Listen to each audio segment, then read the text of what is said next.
Also developing tonight, a new challenge to the National Rifle Association and its fight to defend the Second Amendment. Ever since a shooting last weekend that killed 6 in California, several media outlets, like the New York Daily News, have launched a new anti-gun push. Keep in mind, 3 of the 6 were killed with a knife. They were stabbed to death. The news going as far today as to suggest that the NRA is somehow responsible for the loss of thousands of lives by objecting to funding for some federal gun studies. We asked Trace Gallagher to do some digging on this from our West Coast newsroom. Trace?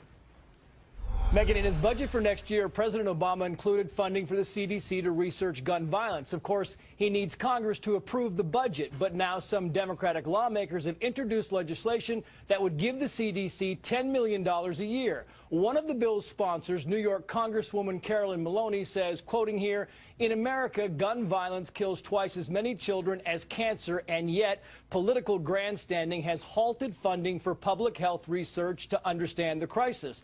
But most Republicans disagree, saying the money wouldn't go for legitimate research, but for anti-gun research. The National Rifle Association adds, quoting, "The abuse of taxpayer funds for anti-gun political propaganda under the guise of research is unethical." It was the NRA that lobbied to have gun research money taken away from the CDC in the mid-90s. And in 1996, Arkansas Republican Congressman Jay Dickey sponsored the Dickey Amendment, which resulted in CDC funding being slashed. But after the theater shooting in Aurora, Colorado, Dickey changed his stance and pushed to have gun research funding reinstated, writing in the Washington Post, quote, "We don't know whether having more citizens carry guns would decrease or increase firearm deaths, or whether firearm registration and licensing would make inner-city residents safer or expose them to greater harm. We don't know whether a ban on assault weapons or large-capacity magazines would have saved lives in Aurora